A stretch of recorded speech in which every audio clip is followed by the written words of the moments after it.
I think one of the reasons we have a so-called environmental crisis is that we have a problem with the very word environment. Because as soon as you say environment, then you separate the environment from a biological organism that is contained in the environment. And that's a fundamental misperception. Science has spent hundreds of years making distinctions that don't really exist. Biological organism, environment, mind, body, spirit. That these are distinctions that we make, and then we spend hundreds of years of academic research and argument on trying to see what the connection is. We as individuals are not biological organisms contained in an environment. That's a fundamental misperception.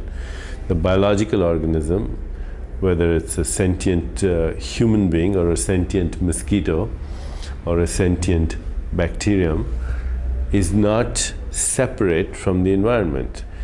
Both the biological organism and what we call environment are differentiated patterns of behavior of a single reality, whether you call that reality Gaia, or you call that the planet Earth, or you call that the sentient universe. We are all differentiated patterns of a single consciousness. So you don't look at that tree and say, that's the environment. That tree is your lungs. If it didn't breathe, you wouldn't breathe. And if you didn't breathe, it wouldn't breathe. You're inseparable. The earth is your body. The rivers and waters of our planet are your circulation. You pollute them, you pollute your circulation. The air is your breath. The energies of the universe are your emotions. The information states of the universe are your thoughts. There's no difference between an electromagnetic synaptic storm in your brain than an electromagnetic synaptic storm in the sky. There is no inside and there's no outside. There is a single reality that's differentiating into the observer and the observed, the perceiver and the perceived, the subjective reality and the objective reality. So I think I would advise the environmental movement to get rid of the word.